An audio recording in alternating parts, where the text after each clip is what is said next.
प्राध्यापक डॉक्टर संदीप सांगळे संपादित संत सोयराबाई व्यक्तित्व व कर्तृत्व या ग्रंथाचा प्रकाशन सोहळा या कार्यक्रमासाठी उपस्थित असलेल्या सर्व मान्यवरांचं मी मनापासून हार्दिक स्वागत करतो। आजच्या या प्रसंगी प्रमुख मान्यवरांचं सभागृहामध्ये आगमन झालेलं आहे। प्रमुख मान्यवरांना मी विनंती करतो की त्यांनी स्थानापन्न व्हायचं आहे, आसनस्थ व्हायचं आहे। या कार्यक्रमासाठी उपस्थित असलेले या कार्यक्रमाचे अध्यक्ष हरिभक्त परायण ॲडव्होकेट पांडुरंग महाराज लोमटे यांचंही या ठिकाणी स्वागत करतो। त्यांना विनंती करतो की त्यांनी व्यासपीठावर आसनस्थ व्हावं। त्याचबरोबर आजच्या या कार्यक्रमाचं ज्यांच्या शुभ हस्ते या पुस्तकाचं प्रकाशन आहे डॉक्टर कविता मुरुमकर मॅडम यांचंही या सभागृहामध्ये आगमन झालेलं आहे। त्यांनाही विनंती करतो की व्यासपीठावर आसनस्थ व्हावं। यानंतर ज्यांचं मार्गदर्शन लाभणार आहे त्या धाराशिवच्या साहित्यिक कमलताई नलावडे मॅडम यांचंही स्वागत या ठिकाणी करतो। त्याचबरोबर प्रमुख पाहुणे म्हणून उपस्थित असलेले आदरणीय शेषाद्री अण्णा डांगे विद्याभारती पश्चिम क्षेत्र मंत्री यांचंही मी स्वागत करतो। त्याचबरोबर कमलाकर बापू पाटील यांचंही या ठिकाणी मी स्वागत करतो। त्याचबरोबर या अध्यासन केंद्राचे सचिव पाटील सरही या ठिकाणी उपस्थित आहेत। तसेच या महाविद्यालयाचे प्राचार्य डॉक्टर प्रशांत चौधरी सर यांचीही या कार्यक्रमासाठी उपस्थिती आहे। सर्व मान्यवरांचं या ठिकाणी शब्द सुमनांनी स्वागत करतो आणि सर्व मान्यवरांना विनंती करतो की सरस्वती प्रतिमेस आपण पुष्प अर्पण करून या कार्यक्रमाचा शुभारंभ करावा। दरवर्षीप्रमाणे याही वर्षी संत चोखामेळा अध्यासन केंद्र एक वारी समतेची संत चोखोबा ते तुकोबा ही नेहमीच या शहरामध्ये येत असते आणि वेगवेगळ्या कार्यक्रमाच्या निमित्तानं या कार्यक्रमाचं आयोजन केलेलं असतं। आज या कार्यक्रमासाठी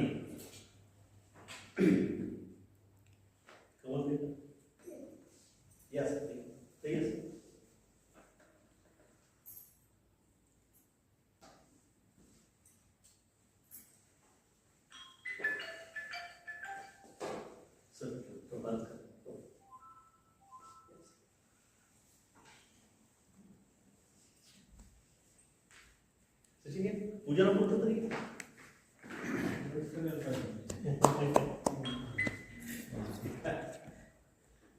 थोडं सर थोडं हां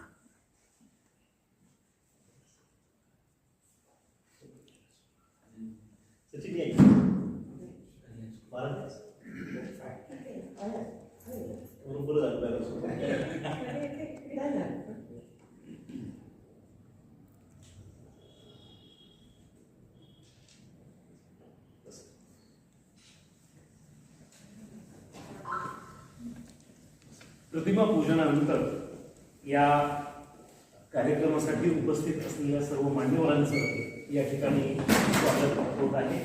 आजच्या कार्यक्रमाचे अध्यक्ष हरिभक्त परायण ॲडव्होकेट पांडुरंग महाराज लोमटे यांचं असणारं स्वागत मी आदरणीय शेषाद्री अण्णा डांगे यांना विनंती करतो की त्यांनी लोमटे महाराजांचं स्वागत करावं।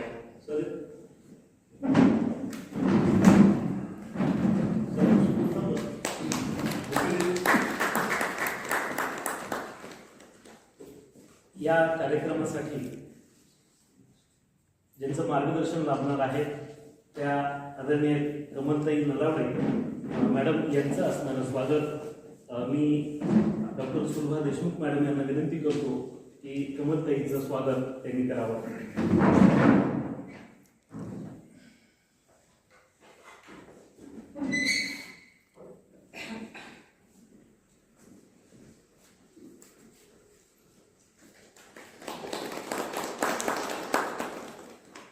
यानंतर प्रमुख पाहुणे म्हणून उपस्थित असलेले आदरणीय शेषाद्री अण्णा डांगे यांचं असणारं स्वागत.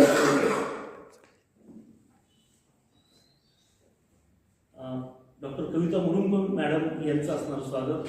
कमलताईंना विनंती करतो की त्यांनी त्यांचं स्वागत करावं.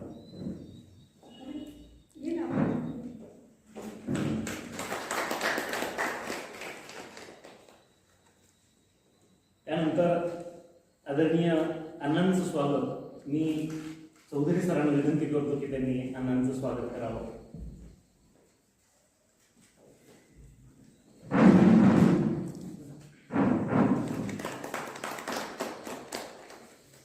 यानंतर सचिन पाटील सरांचं स्वागत मी रसाळ सरांना विनंती करतो की सचिन पाटील सरांचं स्वागत करावं. सचिन राजा पुढे.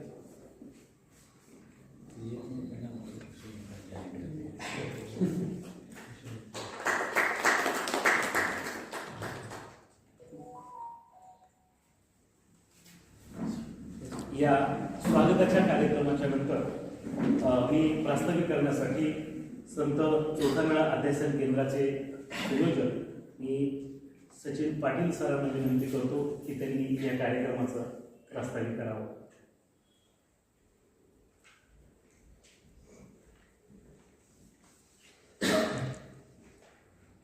संत चोखामेळा अध्यासन केंद्र आयोजित संत सोयराबाई व्यक्तित्व आणि कर्तृत्व या ग्रंथाच्या छोटेखानी प्रकाशन सोहळ्याच्या निमित्तानं या ठिकाणी उपस्थित सर्वांचं मी सर्वप्रथम हार्दिक स्वागत करतो. आजच्या या कार्यक्रमासाठी राज्यातील नामांकित साहित्यिका, कवयित्री, समीक्षक असलेल्या प्राध्यापिका डॉक्टर कविताजी मुरुमकर या सोलापूरहून आलेल्या आहेत. अत्यंत वेळात वेळ काढून ते आले आहेत. मी त्यांचंही या ठिकाणी सर्वप्रथम स्वागत करतो. त्याचबरोबर वारकरी संप्रदायातील एक ज्येष्ठ नाव जे आमच्या बालपणापासून तरुणपणापासून आम्हाला ऐकायला मिळतं असे ॲडव्होकेट पांडुरंगजी लोमटे महाराज यांचंही या ठिकाणी मी आपलं हार्दिक स्वागत करतो. त्यानंतर कमलताईंचा आणि माझं अण्णांच्यामुळं परिचय झाला आणि तो फोनवरतीच झाला फक्त. आणि फोनवरतीच झाला. ताईंचा लेख आला ग्रंथामध्ये समाविष्ट आहे आणि ताईंना पत्रिका छापून सगळीकडे शेअर केल्यानंतर शेवटी सांगितले की ताई तुम्ही आहात कार्यक्रमाला म्हणून. असं ताईंचंही हक्कानं एक केलेलं सगळ्या घडामोडी होत्या आणि ताई आल्या. त्यांचंही या ठिकाणी स्वागत करतो. आणि या सर्व उपक्रमाच्या पाठीशी आदरणीय शेषाद्री डांगे आहेत, असतात आणि राहतील. त्यांचंही या ठिकाणी स्वागत करतो. आणि हा एवढा सुंदर परिसर आपल्याला दरवर्षी समतावारी असो किंवा अध्यासनाचा कुठलाही कार्यक्रम असो त्यासाठी उपलब्ध करून देणारे प्राचार्य चौधरी सर असतील, आमचे कमलाकर बापू पाटील असतील, सर्व त्यांचे सहकारी असतील, या सर्वांचंही या ठिकाणी मी स्वागत करतो, आभार मानतो. एक ग्रंथाविषयी 1-2 मिनिटांमध्येच बोलतो छोटेखानी असल्यामुळे आणि बरीच मोठी मंडळी आहे. आपण त्यांना ऐकण्याचा प्रयत्न करूया की संत चोखामेळा अध्यासन केंद्राची स्थापना करून आपण 6 वर्षापूर्वी केल्यानंतर चोखोबांच्यावरती टप्प्याटप्प्याने आपण काही उपक्रम करत होतो, काही साहित्य करण्याचा प्रयत्न करत होतो. त्यातून आपण सार्थ अभंग गाथा अध्यासनानं केली. त्याचं प्रकाशन देहूमध्ये भारताचे लोकप्रिय पंतप्रधान नरेंद्रजी मोदी यांच्या शुभ हस्ते देहूमध्ये केलं. आणि दुसरा प्रकल्प हाती काय घ्यावा असा विचार असतानाच की असं जाणवलं की सोयराबाईच्या वरती काहीच उपलब्ध नाही आहे साहित्य विश्वामध्ये. म्हणजे एखाद्याला लिहायचं म्हणजे आता ज्या लेखकांनी याच्यामध्ये लिहिलंय सर की त्यांनाही कुठलेही संदर्भ उपलब्ध होत नव्हते, तरी काही जणांनी एक प्रामाणिक प्रयत्न केला आणि एक छानशी साहित्यकृती उपलब्ध झाली. म्हणजे आज ज्या लेखकांनी याच्यामध्ये लेख लिहिले ते लेख ज्यावेळेस ते पाहतील त्यावेळेस त्यांच्या लक्षात येईल की याच्यामध्ये संपादक म्हणून काम किती करावं लागलं. कारण 2 महिने त्याच्यातच घालवले मी. म्हणजे आपण ज्यावेळेस निवडणुकीच्या बातम्या किंवा भाषण ऐकत होतो त्यावेळेस मी तेच काम करत होतो पडद्यावर. म्हणजे सातत्यानं ते 2 महिने कष्ट घेऊन एक छानसा ग्रंथ बनवला. यशोदीप पब्लिकेशनच्या रुपाली अवसरे जे आहेत, साहित्यिका पत्रकार आहेत राज्यातील मोठ्या सकाळच्या, त्यांनीही त्याच्यामध्ये बरंचसं योगदान दिलं. पुणे विद्यापीठाच्या मराठी अभ्यास मंडळाचे अध्यक्ष संदीप सांगळे सर यांनीही याच्यासाठी काही कष्ट घेतलेले आहेत. अशा विविध मंडळींच्या कष्टातून, विविध मंडळीच्या परिश्रमातून, अभ्यासातून मुरुमकर मॅडमचा त्याच्यामध्ये एक छानसा लेख आहे. अशा सर्व जी मंडळी आहेत, साहित्य विश्वातील आहेत, सामाजिक विश्वातील आहेत, सांस्कृतिक विश्वातील आणि आध्यात्मिक विश्वातील काही जी मंडळी आहेत, त्या सर्वांच्या आशीर्वादानं हा ग्रंथ येतो. याचा पहिला प्रकाशन सोहळा पुण्यामध्ये संत साहित्याचे अभ्यासक अमरावती विद्यापीठाचे अभ्यास मंडळाचे माजी प्रमुख प्राचार्य चौरेसर यांच्या हस्ते झाला होता. आणि हा दुसरा सोहळा म्हणजे हा कालच्या निकालाचा प्रभाव याच्यावरती उपस्थितीवरती जाणवतोय, तरी सुद्धा हा या छोटेखानी सोहळ्यामध्ये सोयराबाईंच्या चोखोबांच्या ज्या विचाराचं जे धन आहे ते धन आपण या उपस्थित मान्यवरांच्या कडून वेचूया, हे ज्ञानकण घेऊया. आणि सोयराबाई आणि चोखोबाई ज्यावेळेस म्हणजे अशी एक आख्यायिका आहे महाराज की ज्यावेळेस इंद्राच्या दरबारातलं अमृत नासलेलं होतं, इंद्राच्या दरबारातलं नासलेलं अमृत शुद्ध करायला ते चोखोबांच्या चंद्रभागेच्या पहिल्या दिऱ्यावरच्या त्या झोपडीमध्ये येतं. आणि चोखोबांच्या आणि सोयराबाईच्या हातचा पाहुणचार घेऊन चोखोबांच्या करंगळीच्या स्पर्शाने ते नासलेलं अमृत शुद्ध होतं. तर त्या चोखोबांच्या सोयराबाईच्या विचाराच्या अमृतानं आपल्या सर्वांचे आयुष्य अधिक चांगली असलेली अधिक चांगली होत जावी याच सदिच्छेसह मी आपली रजा घेतो. धन्यवाद.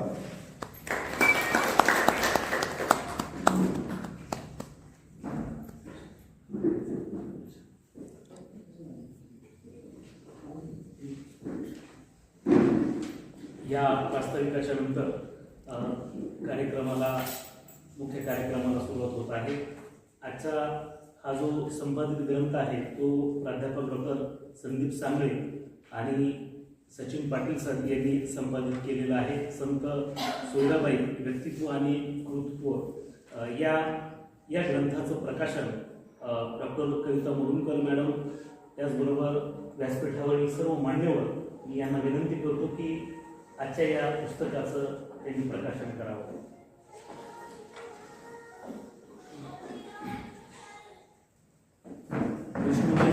वैष्णवांचा धर्म भेदाभेद सर्व भ्रम अमंगळ हे संतांचे असणारे विचार, समतेचे विचार सर्व समाजामध्ये निर्माण व्हावे हाच एक मुख्य हेतू घेऊन आज या पुस्तकाचं प्रकाशन होत आहे. मी आदरणीय बापूंनाही विनंती करतो की आपणही या प्रकाशन सोहळ्यासाठी व्यासपीठावर यावं. कळलावे सरांना विनंती करतो की त्यांनी या ठिकाणी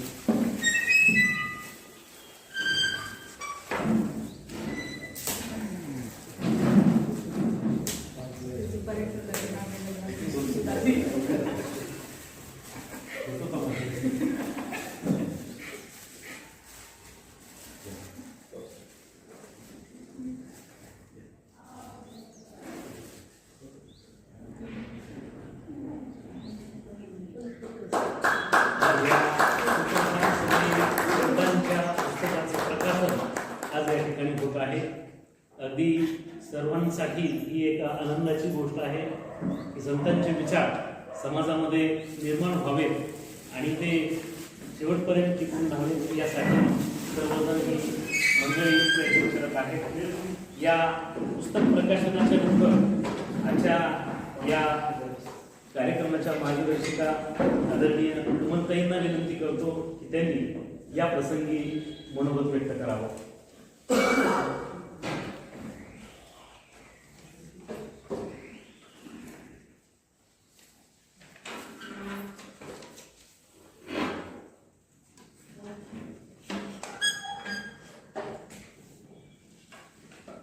संत चोखामेळा अध्यासन केंद्र आयोजित संत सोयराबाई व्यक्तित्व आणि कर्तृत्व या ग्रंथाचा प्रकाशन सोहळा आता संपन्न झालेला आहे.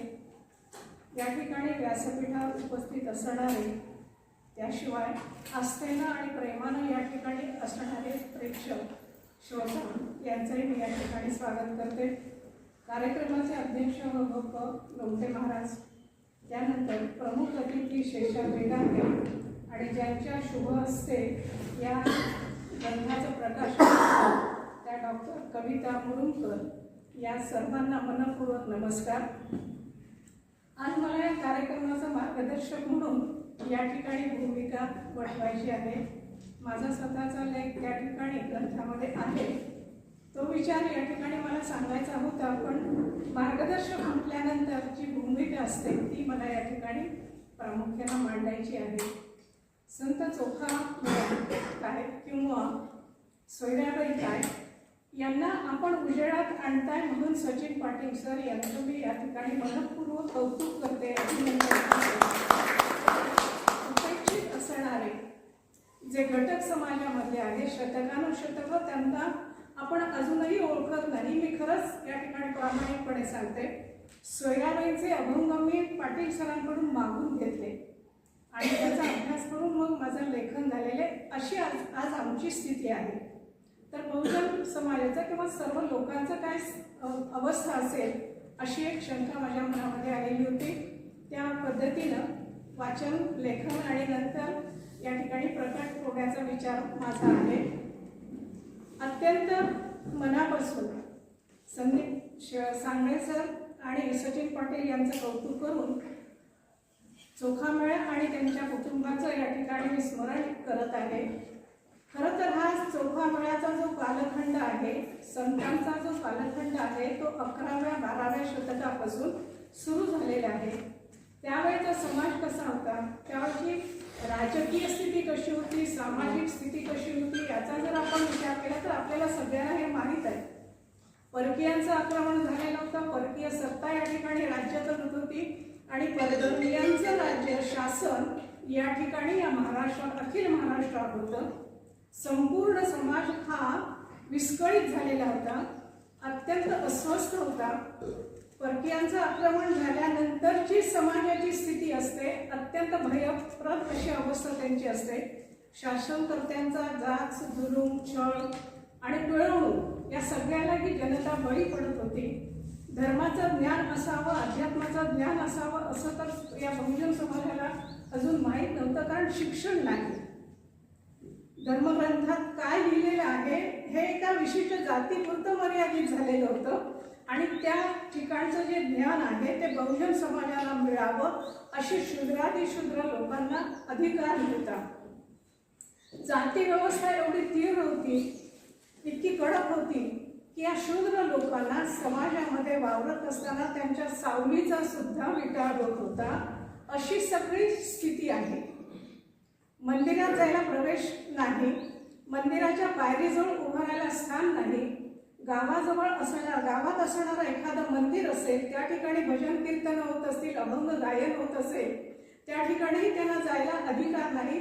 लांब कुठेतरी उभं राहून या बहुजन समाजातील लोकांनी अभंग गायन ऐकावं, कीर्तन ऐकावी, त्यातला विचार ऐकावा, जर तिथे कोणी त्यांना बसू दिलं तर. असं सगळं असताना, ही स्थिती असताना, ही भयानक असणारी, अस्वस्थ करणारी, समाज किंवा धर्म बुडवणारी स्थिती असताना संत ज्ञानेश्वरांनी संस्कृतमध्ये असणारं हे धर्माचं ज्ञान आहे, तत्वज्ञान आहे, उपदेश आहे, विचार आहे, विचारधारा आहे, ही प्राकृतमध्ये आणली. जरी ती प्राकृतमध्ये आणली तरी शूद्राला तो विचार माहीतच नव्हता. मग झालं काय, या सर्व संत मंडळी या ठिकाणी संतांनी जे कार्य केलेलं आहे, नीतिमत्तेचं, धर्म वाचवण्याचं, विचार देण्याचं, प्रामाणिकपणा, सत्यता, न्याय या सगळ्यांचा विचार देण्यासाठी बहुजनांना एकत्र केलेलं आहे. बहुजनांना जवळ केलं, या सर्व जाती धर्मातील लोकांना एकत्र आणलेलं आणि त्याच्यानंतर यांना पंढरीच्या विठोबाला आराध्य दैवत मानून त्यांची पूजा अर्चा, भजन कीर्तन, अभंग गायन हे सुरू झालं. मग अनेक जातीतली संत या ठिकाणी निर्माण झालेली आहे. आता मला या ठिकाणी मार्गदर्शक म्हणून मी 5 मिनिटातच माझी भूमिका पूर्ण 5 मिनिटामध्ये व्यक्त करते. जे कार्य संतांनी 12व्या शतकापासून सुरू केलं ते 16व्या शतकापर्यंत, एकनाथ महाराजांच्या कालखंडापर्यंत, चोखा मेळ्याच्या कालखंडापर्यंत हे बघत असताना मला असं वाटतं की आज त्याच विचाराची, ज्या त्या कालखंडामध्ये संतांनी विचार मांडले, समाजाला एकत्र केलेलं आहे, जाती निर्मूलन केलेलं आहे, धर्माचं ज्ञान समाजाला दिलेलं आहे, ते पुन्हा एक बार आज या स्थितीत, आत्ताच्या स्थितीमध्ये 21व्या शतकामध्ये आपण पुन्हा द्यायचं आहे. आपण सुशिक्षित आहोत, विचारी आहोत, चिंतन करतो, मनन करतो आणि अशा प्रकारचे ग्रंथही आपण प्रकाशन करू शकतो. तर मग ते ज्ञान मुलांपर्यंत कसं पोहोचलं पाहिजे, बहुजन लोकांपर्यंत, अज्ञानी लोकांपर्यंत, खेड्यापाड्यातील लोकांपर्यंत कसं पोहोचलं पाहिजे याचा विचार पाटील साहेब आपण पुन्हा एक बार करावा. हा ग्रंथ मी वाचेल, माझा मित्रपरिवार वाचेल, माझ्या घरातली मंडळी वाचतील, पण बहुजनांना हे कसं कळणार आहे हे जर समजून द्यायचं असेल तर पाठ्यपुस्तकामध्ये पुन्हा एकदा नीतिपाठाचं शिक्षण अत्यंत जाणीवपूर्वक देण्याची गरज आहे. संतांचे विचार पुणे एका धर्मासाठी नाही, मानव जातीसाठी आहे. बरोबर आहे? मानव जातीसाठी जर विचार असेल तर या मानवाला, आजच्या पिढीला आणि आपल्या नंतर येणारी जी छोटी मुलं आहे, पिढी आहे, या सर्वांना नीती शिक्षण देण्याचं काम आपल्याला करायचं. आपण म्हणजे सगळेजण आपण आलो त्यामध्ये. संत आले, राजकारणी आले, मुत्सद्दी आले, लोक समाज सुधारक आले, सगळे आले. मला आणखी एक उदाहरण या ठिकाणी सांगायचं ते असं की ज्योतिराव फुले यांनी शेतकऱ्यांसाठी जे काम केलेले आहे, जो विचार मांडला, तो विचार बहुजन समाजासाठी होता, जाती निर्मूलनासाठी होता. आणि हा विचार पुन्हा एकदा आपण सगळ्यांनी, माझी अमुक जात आहे, मी वरच्या श्रेणीचा आहे, मी अमुक शिक्षित आहे, मी पदवीधर आहे, मी प्राचार्य आहे, मी वकील आहे, मी डॉक्टर आहे, हे मी करू शकत नाही, करणार नाही, माझं हे ते काम नाही. पण हे सगळ्यांचं काम, हे सगळ्यांचं काम आहे. आणि हे जर होत असेल तर असंघटित असणारा आजचा समाज, जातीभेद जे अत्यंत तीव्र स्वरूपात निर्माण होत आहेत, घडवले जात आहेत, जाणीवपूर्वक विचार पेरले जात आहेत, ते बंद झाले पाहिजे. धन्यवाद. धन्यवाद मॅडम. अगदी थोडक्यामध्ये आपण या ठिकाणी आपलं मार्गदर्शन आम्हाला केलेलं आहे. यानंतर आदरणीय अण्णांना विनंती करतो की अण्णा आपण सर्वांना मार्गदर्शन करावं.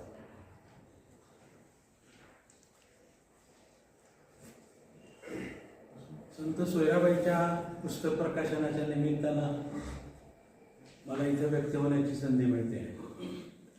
7 वर्षापूर्वी जेव्हा वृंदावन फाउंडेशनने एक वारी समतेची मंगळवेढा ते देहू ही समता यात्रा सुरुवात केली, त्याचं कारण होतं भीमा कोरेगावमध्ये झालेला अन्याय, अत्याचार, त्यामुळे समाजामध्ये होणारं वैचारिक विघटन आणि विद्वेषाचं राजकारण. याला प्रत्युत्तर द्यायचं असेल तर आपण हे आंदोलन करणं हा पर्याय उपयोगाचाच नाही. तर जे संतांनी केलं तेच आपण अनुसरलं पाहिजे. या दृष्टिकोनातून ही यात्रा, समतेची यात्रा सुरुवात केली. गावोगावी जावं, संतांचं प्रबोधन काय आहे स्पष्टपणानं सांगावं. त्यामध्ये सुरुवात मंगळवेढ्यापासून. चोखामेळ्यांची समाधी त्या ठिकाणी आहे. त्यांचं कार्यक्षेत्र पंढरपूर, मूळगाव विदर्भातलं. जगण्यासाठी म्हणून या ठिकाणी आले, मोलमजुरी करायची आहे. आणि अशीच मोलमजुरी करत असताना गावकुसाचं बांधकाम करत असताना अपघात झाला, भिंत कोसळली आणि त्याच्यामध्ये त्यांचा मृत्यू झाला. हे नामदेवांचे शिष्य, नामदेव बधित झाले की माझा चोख्या गेला, मला त्याच्या अस्थी हव्या आहेत. त्या अस्थीचं संकलन करण्याचा जेव्हा आदेश त्यांनी दिला तेव्हा लोक म्हणाले, तिथं अनेक जण काढले गेले, त्याच्या चोखा मेळ्याच्या अस्थी आम्हाला कशा ओळखता येतील. ते म्हणले सोपं काम आहे, तुम्ही जा, प्रत्येक अस्थी कानाला लावा. जी अस्थी विठ्ठल विठ्ठल म्हणते ती माझ्या चोख्याची आहे. आपल्या शिष्याबद्दल असलेला हा आत्मविश्वास, त्यांच्याबद्दलची श्रेष्ठतेची भावना ज्या ज्येष्ठ संत आहे तो समाजाच्या समोर आला पाहिजे म्हणून नामदेवांनी जी कृती केली त्याच्यामुळे पंढरपुरात जिथे नामदेव पायरी आहे त्या पायरीवर पाय ठेवून आपण पंढरीरायाचं दर्शन करण्याला आज जातो. त्याच्याच शेजारी ही चोखोबांची समाधी आहे. स्वतःला इतकं न्यूनतम मानून आध्यात्मिक दृष्ट्या सर्वोच्च स्थानावरती पोहोचलेला हा संत नव्हे, संत परिवार म्हणावं लागेल. कारण चोखोबा एकटे संत नाही, त्यांची पत्नी संत, बहीण संत, मुलगा संत, मेहुणा संत, हा संत परिवार आहे. मग एका परिवारात इतक्या उच्चतम दर्जाची माणसं निर्माण कशातनं झाली? ज्यांना खायला भ्रांत जगण्यासाठी जे पंढरपुरात आले. सांपत्तिक स्थिती खूप वाईट होती. मग अशा स्थितीत प्रतिकूलतेमध्ये त्या काळात सोयराबाईने जे काम केलं, जे धैर्य दाखवलं, जो संयम ठेवला आणि स्वतःला उन्नत करण्यासाठी जो भक्तिमार्ग अनुसरला, त्यातनं त्यांची विशेषता लक्षात येते. आता मी महिला सक्षमीकरण म्हणतो, आपल्याला वाटतं ते आपण आता सुरू केले, आम्ही केले. महिला सक्षमीकरणाची सुरुवात संत सोयराबाईंनी केली. महिला म्हणून ती उपेक्षित नाही, काही कारण नाही म्हणा. आध्यात्मिक क्षेत्रात हे तुमचे कुठलेच नियम निकष चालत नाही. प्रत्यक्ष पांडुरंग ज्यांच्याशी संवाद करतो, ज्यांच्या हातचं शिजलेलं अन्न खायला धडपडतो, त्यांच्या घरचं दही खायला मिळावं म्हणून वारंवार त्यांच्या घरी जातो, ह्या भाकड कथा नाही आहे. ते सोयराबाईचं बाळांपण पांडुरंगाने केलंय. याची 40 अभंग नामदेवांनी रचले. नामदेव भाकड कथा सांगणारे होते का? जर आम्ही या परंपराने या संतांना श्रेष्ठ मानत असू तर त्यांनी केलेली कृती त्याच्यावर शंका उपस्थित करण्याचा अधिकार आम्हाला कोणालाही नाही. एक व्यक्ती म्हणून सोयराबाईंचं व्यक्तित्व सगळ्या समाजाच्या समोर यावं, त्यांचं संतपण पुन्हा एकदा ठसावं. स्त्री म्हणून त्यांनी केलेलं अलौकिक कार्य आजच्या समाजाला मार्गदर्शक आहे ते व्हावं म्हणून वृंदावन फाउंडेशननी हा एक उपक्रम हाती घेतला आणि या सगळ्या प्रकाराचं साहित्य संकलित केलं.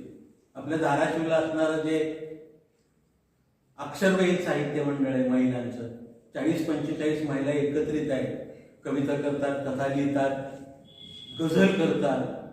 तर या सगळ्यांशी संपर्क करून त्यांना मी विनंती केली होती, सगळ्यांची अडचण एकच, आम्हाला माहितीच नाहीये. मग ते त्यांचे अभंग सुद्धा त्याच्यावर पाठवले आणि विनंती केली की विषय असा असा आहे, तर त्यातला जो पैलू तुम्हाला आवडतो त्या पैलूवरती तुम्ही लिखाण करा. काकूंचा मला फोन आला, म्हणाल्या तू या वयात मला आता अभ्यास करायला लावणार आहेस का? म्हणजे पर्याय नाही. शेलार मामासारखं तुम्हाला पुन्हा एकदा तरुण व्हावं लागेल, अभ्यास करावा लागेल, समीक्षण करावं लागेल आणि व्यक्त व्हावं लागेल. असा आग्रह करून अनेकांना लिहित केलं. अनेकांचे लेख त्याच्यामध्ये समाविष्ट झाले. हेतू आमचा याच्यातला काय होता? तर समाजामधलं भावजागरण पुन्हा एकदा करण्याची गरज आहे. समाज एकसंघ करण्याची आवश्यकता आहे. बटेंगे तो कटेंगे जे झालं की नाही, त्याचं हे प्रत्युत्तर आहे. आम्ही एकसंघ असलं पाहिजे, आम्ही एकत्रित असलं पाहिजे. धर्म म्हणून, समाज म्हणून, राष्ट्र म्हणून आम्ही तसंच व्यक्त झालं पाहिजे. ही जर परंपरा नाही जपली तर सनातन धर्म सुद्धा टिकणार नाही. अशी परिस्थिती दुर्दैवानं आमच्यावरती लादली जात असल्यामुळे सगळ्या बाजूनं समाजाला जागं करणं हे आमचं कर्तव्य आहे. वृंदावन फाउंडेशन हे पवित्र कार्य करतं. गेल्या 7 वर्षापासून मंगळवेढा ते देहू ही 1500 किलोमीटरची यात्रा फिरून फिरून अनेक संतांच्या जन्मगावी किंवा समाधी स्थळाचं दर्शन घेत देहूला जाते. तुकोबांचा विचार, चोखोबाचा विचार हा समाजाच्या एकसंघतेसाठी आहे. समतेची ध्वजा घेतली आहे. सगळे समता म्हणत पंढरपूरला जातात, ही उलटवारी परतवारी आहे. आम्ही पंढरपूरकडून देहूला जातोय. त्यातलं आध्यात्मिक व्यावहारिक किंवा हरिभक्त परंपरेतलं काय आहे औचित्य मला माहित नाही, पण या निमित्तानं समाजाचं या दृष्टिकोनातनं जागरण करणं हे आवश्यक असल्यामुळं 6 वर्षापूर्वी स्थापन झालेलं चोखोबा अध्यासन जे आता पुण्यात काम करताय त्याच्या माध्यमातून चोखोबांच्या अभंग गाथाचं प्रकाशन झालं. आता सोयराबाईंच्या विचाराच्या संदर्भातलं हे पुस्तक प्रकाशित होत आहे. 2 साहित्य संमेलन चोखोबांच्या ह्याच्यातली झाली. पहिलं साहित्य संमेलन आळंदीला झालं, दुसरं साहित्य संमेलन यावर्षी पैठणला झालं. संदीप सांगळे हे त्याचे संमेलनाध्यक्ष होते, त्यांनीच ह्या पुस्तकाचं संपादन केलेलं आहे. आजही अनेक जण म्हणतात सोयराबाई म्हटलं की सोयराबाई आम्हाला शिवाजी महाराजांच्या काळातली आठवते. ही सोयराबाई त्याच्या आधीची आहे, ही समाजाच्या समोर आली पाहिजे. त्यामुळे महिला सक्षमीकरण म्हणून असेल, समतेची दिंडी असेल, समाजाचं भान जागं करायचं म्हणून असेल, सामाजिकता म्हणून असेल, कोणत्याही अंगाने याचा विचार केला तर याची आवश्यकता आहे हे स्पष्ट होतं. म्हणून वेगवेगळ्या ठिकाणी अशी पुस्तक प्रकाशन करण्याचा काय कार्यक्रम आहे? यात व्यावसायिकता शून्य. त्या कार्यक्रमाचं आयोजन कसं केलं जातं त्याचा अर्थकारण सचिनजींना विचारा. काही नाही, भिक्षापत्र घेऊन फिरतात, 4 जणांची मदत घेतात, कार्यक्रम होऊन जातो. पण त्याच्यातनं कोणीतरी पेटतो, कोणीतरी जागा होतो. नाही नाही, हे माझं काम म्हणून करायला. सचिन पाटील जीवन मिशन म्हणून त्यांनी चोखोबा स्वीकारलेला आहे आणि चोखोबाच्या साठीच याचं पुढचं आयुष्य आहे असा संकल्प केला आहे. त्यांच्या धडपडीला थोडीशी मदत करावी, सहकार्य करावं आणि आपापल्या भागातलं सामाजिक ऐक्य प्रस्थापित करावं याच्यासाठी म्हणून आम्ही सहभागी आहोत. आम्ही सहकार्य करण्याच्या भूमिकेत आहोत. मार्गदर्शन करणं हा माझा हेतू नाही, ती माझी पात्रता नाही. पण आता इथं आहे, मदत करते, कशाला समोर बसायचं, मला फरक काही नाही. मी तिथं बसण्याच्याच लायकीचं आहे, कारण मला हे सगळं समजून घ्यायचं आहे. त्यामुळे तुम्ही सर्वजण या प्रकाशन सोहळ्याला उपस्थित राहिला, हा भाव समजून घेतला की पुस्तक संग्रही ठेवा, पुस्तक विकत घ्या, ज्याच्यातनं त्यांचं डबघाई आलेला अर्थकारण पुन्हा गाडी रुळावर येते, पैसेच पुन्हा जमा झाले की पुन्हा दुसरं पुस्तक प्रकाशित करायचं. हे थांबायचं नाहीच आहे, हे चालू ठेवायचं. 7 वर्षाची वारी झाली तर 7 वर्षाचे अनुभव सगळ्याला सांगितले पाहिजेत नाही, त्यातनं काय निर्माण झालं, फलनिष्पत्ती काय. आता नवीन शिक्षण पद्धतीत सीजी चालू आहे ना, गोल काय मिळवलं तर काय मिळवलं याचा आढावा घेत असताना ही सगळी माणसं मिळाली, त्यांच्या मनातला हा भक्तिभाव जागा झाला, ज्याच्या आधारावरती परमेश्वर वश होऊ शकतो असं चरित्र आणि चारित्र्य असलेली ही परिवार मंडळी चोखोबांची. आपणही त्या भक्ती मार्गाला जाण्याचा विचार करावा, प्रयत्न करावा, धडपड करावी, आपल्याही आयुष्याचं सोनं होईल. त्या दह्यातलं जे अमृत आहे ना ते आपल्यालाही चाखायला मिळू शकतं अशी विनंती करतो आणि या ठिकाणी थांबतो. धन्यवाद अण्णा आम्हाला मार्गदर्शन केल्याबद्दल. यानंतर ज्यांच्या शुभहस्ते आज या पुस्तकाचं प्रकाशन आहे त्या डॉक्टर कविता मुरुमकर मॅडम यांना विनंती करतो की त्यांनी या प्रसंगी मार्गदर्शन करावं.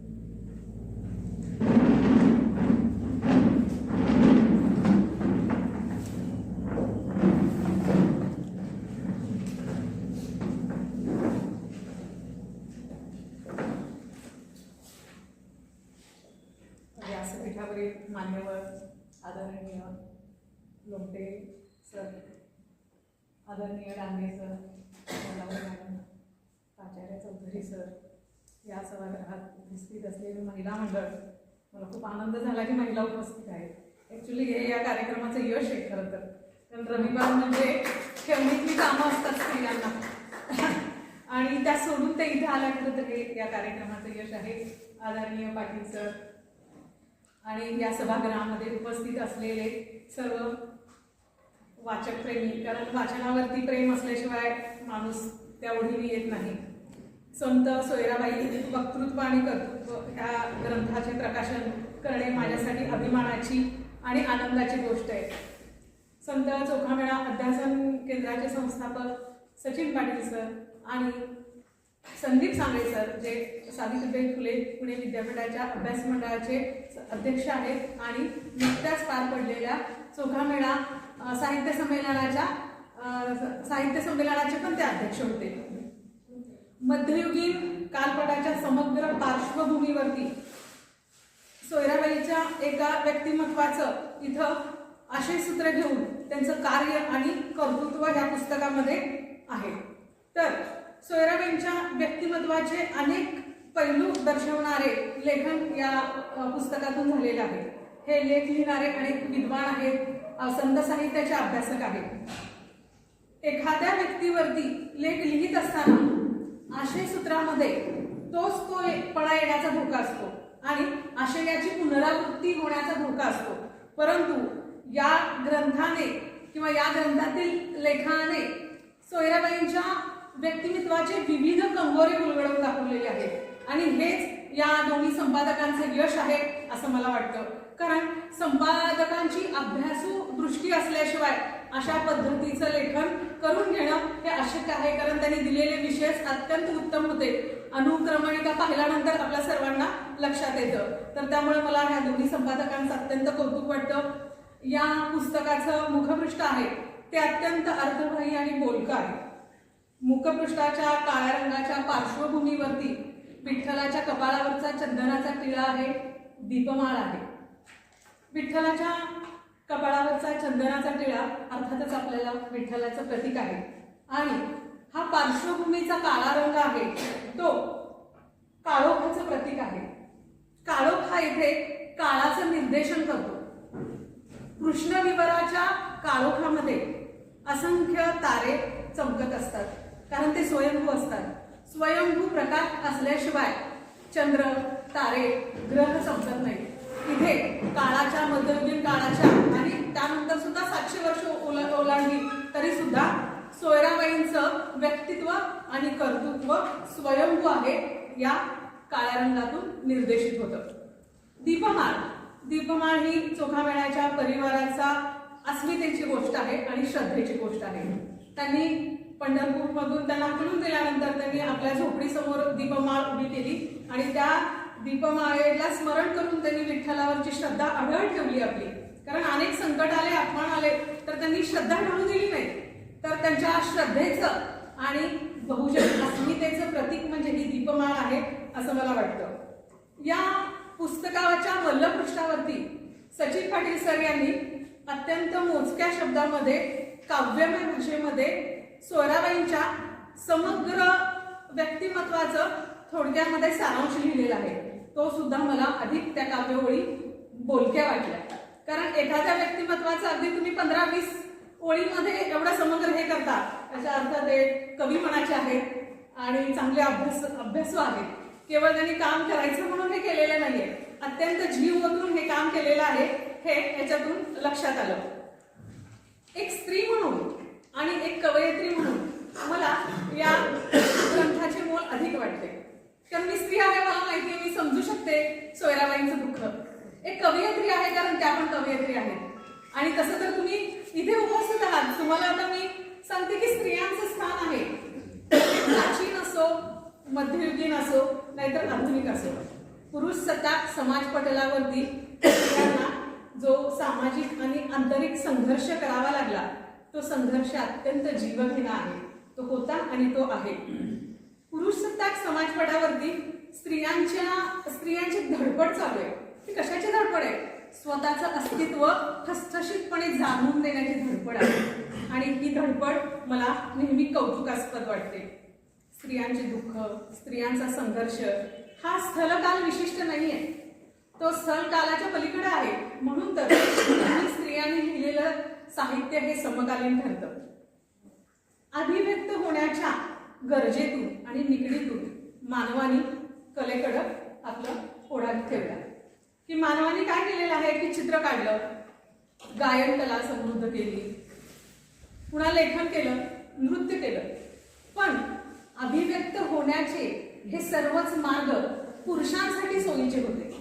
स्त्रियांना मात्र अनेक बंधने होती. मग संवादाची स्त्रियांची तिकड तशीच राहिली.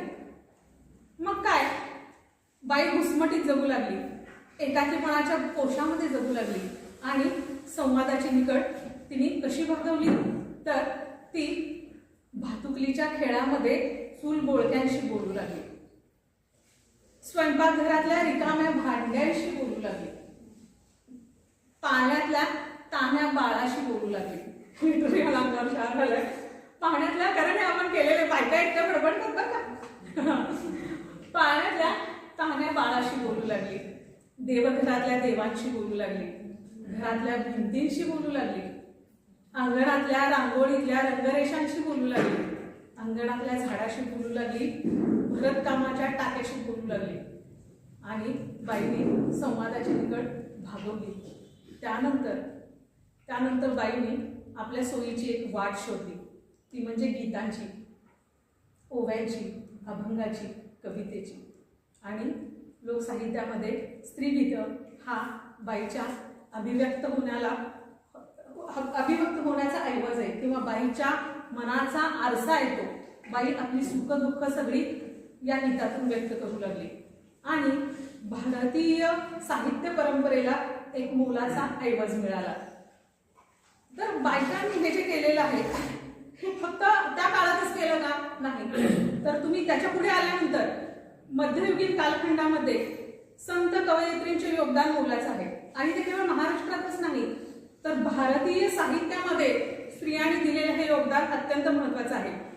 काश्मीरी भाषेमध्ये काव्यरचनेची सुरुवातच मुळात एका स्त्रीने केलेली आहे आणि त्या स्त्रीचं नाव म्हणजे योगिनी लल्लेश्वरी. योगिनी लल्लेश्वरीने पहिल्यांदा काश्मीरी भाषेला वाक हा चतुष्पदी छंद दिला. चतुष्पदी छंद म्हणजे कविता लिहिण्याचा असा एक मुक्त छंदातला प्रकार आहे, त्याच्यामध्ये 4-4 ओळींच्या कविता असतात. हे काम स्त्रीनेच केलेले पहिल्यांदा आणि त्यानंतर तो चतुष्पदी छंद आहे तो आपल्याला संत गुरु नानक, संत मीरा, संत कबीर यांच्या काव्यामध्ये दिसून येतो. त्यानंतर ज्या प्रेमकवितेचा जो उद्गार आहे जो आता आपल्याला भेटतो किंवा बघायला मिळतो की प्रेमकविता खूप आहे, तर यात प्रेमकवितेचा पहिला उद्गार सुद्धा स्त्रीनेच काढलेला आहे. तो म्हणजे मध्ययुगीन कालखंडातील संत कवयित्री, काश्मीरी कवयित्री हब्बा खातून. हब्बा खातून यांनी पहिल्यांदा प्रेमकविता लिहिली. तोपर्यंत प्रेमकविता अस्तित्वात नव्हती. तोपर्यंत असलेली कविता ही गूढवादामध्ये रममाण झालेली होती आणि हब्बा खातूंनी प्रेमकविता लिहिलेली. त्यानंतर आपण आपल्या सर्वांना ठाऊक आहे राजस्थानातील संत मीराबाई, कन्नड भाषेतील अक्कम महादेवी, तमिळमधील अंडाल, महाराष्ट्रातील महादाईसा, जनाबाई, मुक्ताबाई, बहिणाबाई, वेणाबाई, सोयराबाई इत्यादी, कान्होपात्रा इत्यादी कवयित्रींनी काय केलेलं आहे की कवयित्री म्हणून आपलं स्थान भारतीय साहित्याच्या पटावरती ठसठशीतपणे उमटवलेलं दिसून येतं. तर स्त्री दुय्यम आहे, स्त्री ही नरकाप्रत जाणारी वाट आहे, स्त्री ही अध्यात्माच्या मार्गातली धोंड आहे. या बुरसटलेल्या विचारांना या कवयित्रींनी छेद दिला आणि आत्मिक उन्नयन करून आपलं अस्तित्व काळाच्या पटावरती आजही ठसठशीतपणे नोंदवल्याचं जाणवतं, कारण आपण त्याचा अभ्यास करतो. मला प्रस्तुत ग्रंथामध्ये सोयराबाईंच्या अभंगातून तत्कालीन कालखंडातील समाज जाणीवा दिसून येतात. सोयराबाईंच्या आशा आकांक्षांचे, स्वप्नाचे, सुखदुःखाचे, विविध भावभावनांचे एक कथन आहे याच्यामध्ये. आपल्याला खरं तर याचा एक मानसशास्त्रीय सुद्धा दृष्टिकोनातून अभ्यास करता येतो. तर हे कथन फार सखोल विश्लेषण प्रत्येकाने केलेलं आहे आणि मी सचिन पाटील सरांना आणि संदीप सांगळे सरांना धन्यवाद देते की अभ्यासकांना, विद्वानांना आणि जे कोणी संत साहित्यात आता विद्यार्थी PhD करत आहेत त्यांनी एक नवा विषय दिलेला आहे आणि हे सगळं साहित्य सगळ्या महाराष्ट्रातल्या लायब्ररीपर्यंत पोहोचलं पाहिजे. हे सगळं आपलं काम आहे. मी पण सोलापुरातल्या लायब्ररीपर्यंत पोहोचवण्याचा प्रयत्न करते. कुठं विविध पुरस्कार असतील तर आपण स्वतःहून हे पुस्तक पाठवायला काही हरकत नाहीये किंवा निदान पाटील सरांना माहिती करू की अरे हे या ठिकाणी पुरस्काराला पाठवा, कारण आपण त्याच्यामध्ये सहकार्य केल्याशिवाय ही विचारधारा पोहोचणारच नाहीये. सोयराबाईंच्या अभंगाचा आणि तत्कालीन कालखंडाचा अभ्यास करताना मला एक खूप सुंदर गोष्ट जाणवली जी तुम्हाला सांगावीशी वाटते. की तत्कालीन कालखंडामध्ये बडव्यांनी चोखामेळ्यांना त्रास दिला हे सोयराबाईंच्या अभंगामध्ये आहे आणि त्या काळात ते घडलेलं आहे. कारण वर्णवर्चस्ववादी प्रवृत्ती होती काही जणांची आणि या प्रवृत्तीने तो त्रास दिलेला आहे हे जरी खरं असलं तरी सुद्धा मला ही गोष्ट नमूद करावी वाटते की संत सकल गाथेमध्ये जे अभंग आहेत किंवा इतर ठिकाणी अभंग आहेत, या अभंगाचं संकलन केलेले ब्राह्मणच होते, ते म्हणजे अनंत भट. त्या काळामध्ये अनंत भटांनी हे सगळं संकलन केलंय. सोयरा सर परवा मगाशीच म्हणाले की चोखामेळ्याच्या परिवारातील सर्व सदस्य कविता लिहित होते, बंगा लिहित होते, सोयराबाई लिहित होत्या, निर्मळा लिहित होत्या आणि चोखामेळा तर लिहितच होते. मग हे अभंग जतनच केलं नाही तर अनंत भटांनी त्याला भाषिक शुद्ध स्वरूप सुद्धा दिलेलं आहे. मग अशा वेळेस मला पाडगावकरांच्या ओळी आठवतात. काळ्या कुठ्ठ अंधारात जेव्हा काही दिसत नसतं, काळ्या कुठ्ठ अंधारात जेव्हा काही दिसत नसतं, तुमच्यासाठी कुणीतरी दिवा घेऊन उभं असतं. तर अनंत भटांनी तो दिवा दर्शवल्यामुळे आपल्याला एवढी चांगली कवयित्री कळालेली आहे. तर या क्षणी मी सोयराबाईंच्या कर्तृत्वाला नमन करते, पण अनंत भटांना पण अगदी कृतज्ञपूर्वक मी अभिवादन करते आणि नमन करते. कारण हेच तर वारकरी संप्रदायाचं यश आहे. इथे आपण जातीय अँगलनी कुठलीच गोष्ट नव्हती, तशी कुठल्याच काळामध्ये नव्हती. तो संघर्ष हा प्रवृत्तीचा संघर्ष होता आणि प्रवृत्ती विधायक आणि विघातक या प्रत्येक जातीमध्ये असतात. त्या आपण कुठल्या तरी दृष्टिकोनातून कुणीतरी अर्धवट अभ्यास केला, कुणीतरी अर्धवट भाषण केलं आणि आपण त्या अँगलने विचार करू लागलो, पण ते तसं नव्हतं. कुठलीच जात खराब नाहीये. कारण तो त्या काळातला संघर्ष होता, तो विधायक आणि विघातक होता. तो केवळ मध्ययुगीन काळातलाच होता का? तो केवळ मध्ययुगीन काळातलाच होता का? तर नाही, तो नंतरच्या कालखंडातला पण होता. मी महात्मा फुले आणि सावित्रीबाई फुलेंवरती कादंबरी लिहिलेली आहे. 18व्या शतकाचा अभ्यास केला आणि तिथं पण तसंच की तिथे जातीय द्वेष. महात्मा फुले ब्राह्मणद्वेष्टे होते, ब्राह्मणांनी असं केलं. पुन्हा महात्मा फुलेंनी तसं केलं. ठराविक कुणीतरी अभ्यासक असतो जो स्वतःला लोक त्याला मोठे करतात आणि तो असा द्वेष करत राहतो. पण तसं नव्हतं. महात्मा फुलेंनी शाळा काढली तेव्हा सगळ्या जातीच्या लोकांनी एकत्र येऊन काम केलेलं होतं. भिडेवाडा तुम्हाला माहितीच आहे, शाळा म्हणून भिडेंनी वाडा दिलेला होता. महात्मा फुलेंच्या अभ्यासाच्या शाळेच्या कमिटीवरती 8 पैकी 7 ब्राह्मण होते. फातिमा आणि युसुफ चाचा या मुस्लिम लोकांनी त्यांना फातिमानी सक्रिय त्या काळामध्ये सावित्रीबाईंना फुलेंना शिक्षणामध्ये सहकार्य केलेलं आहे. लहुजी बुवा हे मान समाजाचे होते, जे मुलींना बहुजन समाजातल्या स्त्रियांना सुरक्षितपणे त्या मुली शाळेत पोहोचवायचं काम करत होते आणि त्यांनी अनेक कामं केलेली आहेत. म्हणजे इथे ब्राह्मण आहे आणि हे याच्या पुढेही जाऊन ज्या लोकांनी आपल्यावरती राज्य केलं ते ख्रिश्चन समाजाचे जे लोक होते, त्यांनी आपल्यावरती राज्य केलं, पण कुठंतरी मुक्तीची एक खिडकी पण किलकिली करून ठेवली होती आपल्याला. ती कशी करून ठेवली होती? तर जे समुद्राच्या मार्गे जहाजेतून पुस्तकं येत होती. टॉलस्टॉयचं पुस्तक, सेंट थॉमसचं पुस्तक वाचून महात्मा फुले प्रभावित झाले, किंवा त्या तिकडचा काही संघर्ष आहे, तिकडची काही चळवळी आहेत, त्या महात्मा फुलेंना कळाल्या. त्या कशा कळाल्या? तर त्या पुस्तकाच्या माध्यमातून कळाल्या. महात्मा फुले थॉमस पेनच्या विचाराने प्रभावित झाले.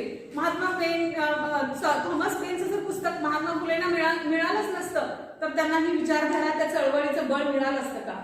म्हणजे हा जो आज आपण एकत्र आहोत आणि सगळी कामं करतोय, हे केवळ आपण त्याच भावनेने जात विसरून इथे येतो म्हणूनच होतं आणि ते होत राहणार आहे.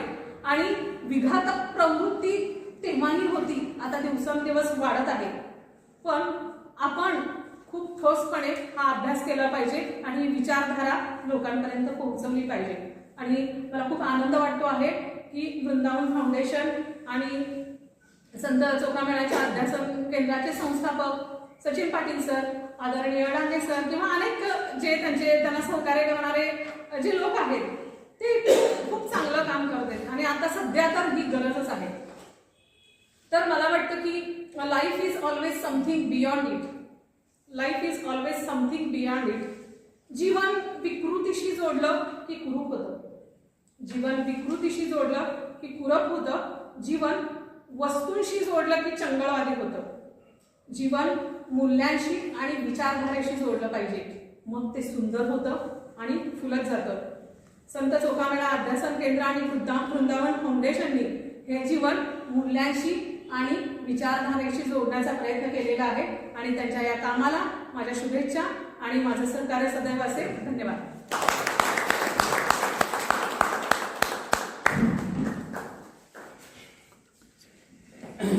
धन्यवाद मॅडम, आपण सखोल मार्गदर्शन केल्याबद्दल. नाचू कीर्तनाचे रंगी ज्ञानदीप लावू जगी, असं नेहमी सातत्यानं ज्यांचं प्रबोधन चालू असतं असे आदरणीय हरिभक्त परायण लोकटे महाराज यांना विनंती करतो की आजच्या या कार्यक्रमाचा आपण अध्यक्षीय समारोप करावा.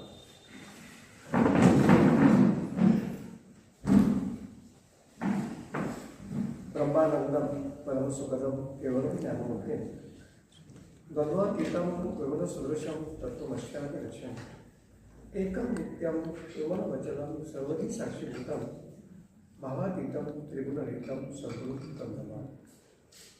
आदरणीय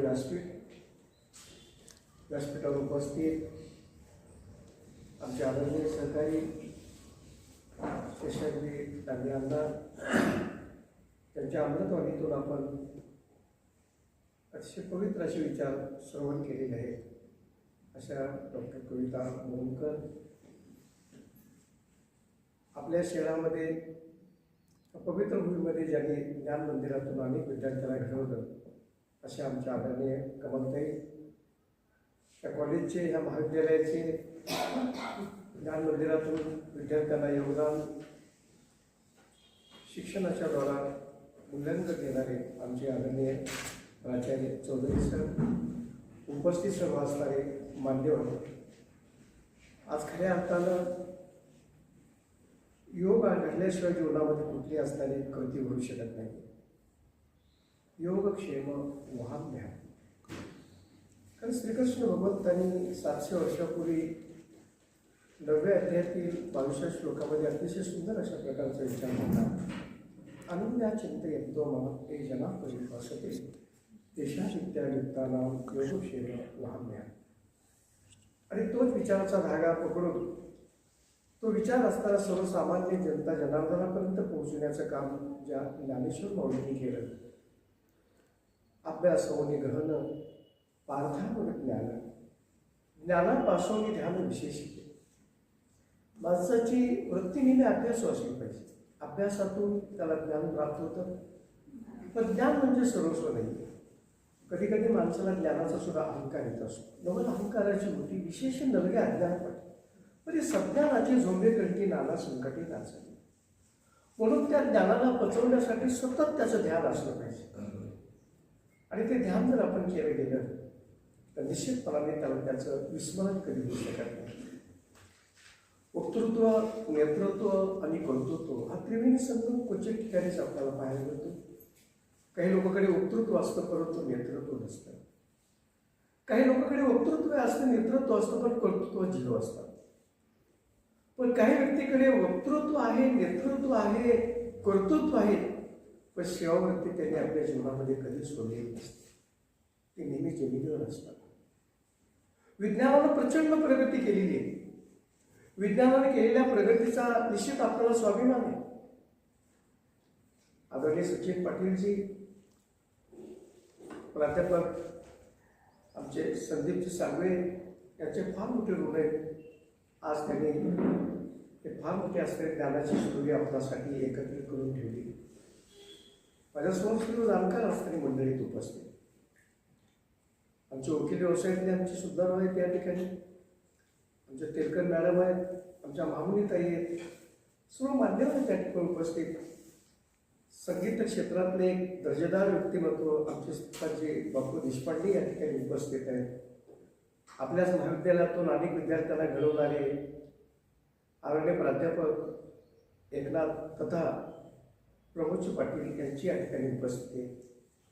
आमचं श्रद्धास्थान कमलाकरजी पाटील साहेब, खऱ्या अर्थानं आमचे वरवंटीचे दिनकरराव ऑनलाईन, आमचे सर्व आपल्याच महाविद्यालयामध्ये ज्यांनी आपलं कर्तव्य पार पाडलं. अतिशय सोज्वळ अशा प्रकारचं व्यक्तिमत्व. Respect is the foundation of any relationship.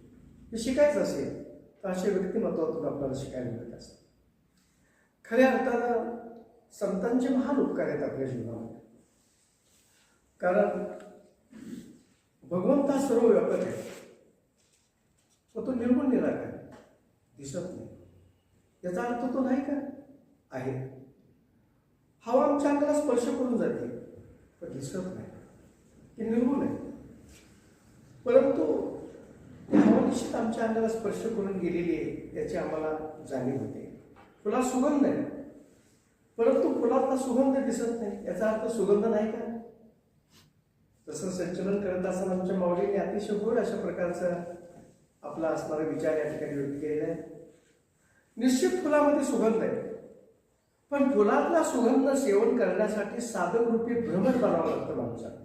Hari पाठी गेली ते निवांतची ठेले, भ्रमर गुंतले सुमन कळले.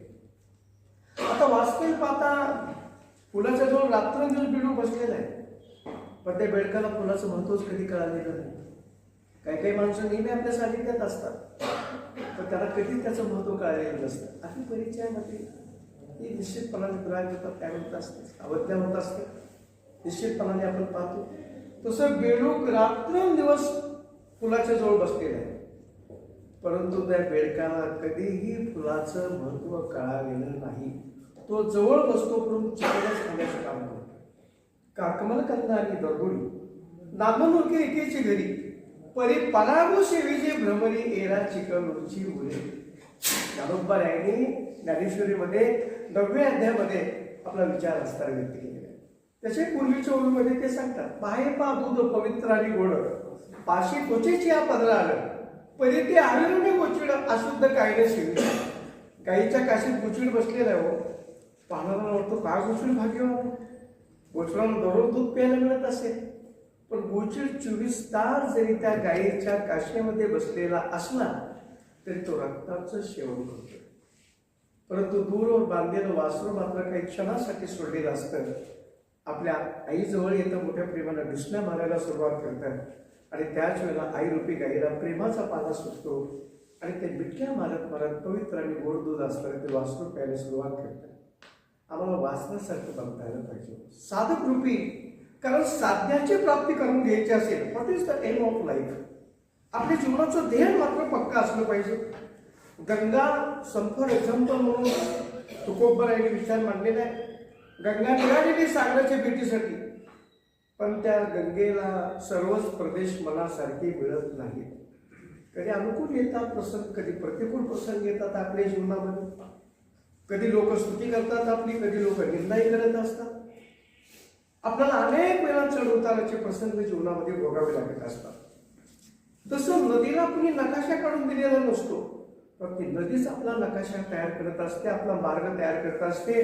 तिला कधी खडकाळ प्रदेशातून प्रसंग येतो, कधी तिला काटेरी रस्त्यातून वाहण्याचा प्रसंग येतो, कधी तिला उंच पहाडावरून धबधब्याच्या रूपाने दरीमध्ये वाहण्याचा प्रसंग येतो, कधी काळ्या भुसभुशीत दरीतून किंवा मातीतून तिला वाहण्याचा प्रसंग येतो. पण ती नदी मात्र आपलं वाहनं कधी सोडत नाही, वाहत राहते. सांग नदीजनं जर वाहत राहण्याचं किंवा वाहत जाण्याचं सोडलं, कंटाळा केला, ते किती दिवस चालणार आहे. ते नदीनं राहता त्या नदीला डबक्याचं स्वरूप प्राप्त होत असतं. पण तीच नदी अखंड वाहत गेली तर एक ना एक दिवस त्या नदीला सागराची भेट घेण्याचं सौभाग्य प्राप्त होतं. तुका म्हणे गंगा सागर सकलमी अवघ्या झाल्या उर्वी एकमय. तसंच जीवनामध्ये अनेक प्रकारचे चढउतार येतात. आमचे रामदासजी कोळगे महाराज या ठिकाणी उपस्थित आहेत. त्यांच्या शिक्षण संस्थेमध्ये, त्यांच्या महाविद्यालयात मला अनेक वेळेला जाण्याचा योग आला. रुईबरमध्ये मला खऱ्या अर्थाने या ठिकाणी सांगावंच वाटतं, काळ बदललेले आहे. अनेक प्रकारचे कटुअनुभव जीवनामध्ये माणसाला पावला पाहायला मिळतात. आताच अनेक मान्यवरांनी संत सोयराबाई, संत चोखामेळा, अन्य असणाऱ्या संतांचा असताना चोखोबाऱ्या हे 700 वर्षापूर्वी महाराष्ट्राच्या पवित्र भूमीमध्ये ज्यांनी अलोलिक अशा प्रकारचं कार्य केलं. उस डोंगा परी रस नव्हे डोंगा काय भुललाशी वरल्या. बाहेरंगावरून कुठल्याही माणसाची पारख करू नका, त्याच्या अंतरंगाचा अभ्यास करत चला. कारण ऊस दिसायला म्हणून कसा दिसतो, ऊस डोंगा परी रस मोहे डोंगा, काय भुललासी वरल्या रंगा. वास्तविक पाहता ऊसाचा रस जोपर्यंत आपण चाकत नाहीये तोपर्यंत ऊसाचं महत्व आपल्याला कळू शकत नाही. कमान डोंगी परी तीर मोहे डोंगा, काय भुललासी वरल्या रंगा. नदी डोंगी परी जन नोहे डोंगा, काय भुललासी वरल्या रंगा. चोका डोंगा परी भाव नोहे डोंगा, काय भुललासी वरल्या रंगा. काय चोकोबारायांचे विचार. चोकोबारावर विधान प्रेम नामदेव महाराजांचं आताच उल्लेख केला आमच्या माऊलीने. नामदेव महाराजांनी देवाच्या पुढे साकडं घातलं होतं. नामदेव महाराज इसवी सन 1270 साली जगात आले. दामाशेठी आणि गोदाई माता भाग्यवान आहे, असा पुत्र त्यांच्या पोटी असताना जन्माला आलेला आहे. आणि जास्त आहे नामदेव महाराजांनी कार्तिक महिना शुक्ल पक्ष एकादशीच्या पर्व काळावर जगामध्ये येण्याचा त्यांना योग आला. धन्य माता पिता तयाचे. कारण तुकोबराय जसं सांगतात, आपुलिया गीता जो असे जागता, धन्य माता पिता तयाच्या, कुळी कन्या पुत्र होती जे सात्विक तयाचा हरिक वाटे देवा. गीता भागवत करीती श्रवण, अखंड चिंतन विठोबाचे, तुका म्हणे मज घडो त्यांची सेवा, तरी माझ्या दैवा पारण. नामदेव महाराजांचा कालखंड जर आपण पाहायला गेला, इसवी सन 1270 ते इसवी सन 1350, तब्बल 80 वर्षाचा त्यांचा असणारा दीर्घ आयुष्याचा कालखंड. आणि त्याच कालावधीमध्ये चोकोबारायांचा आणि त्यांचा आलेला स्नेहाचा.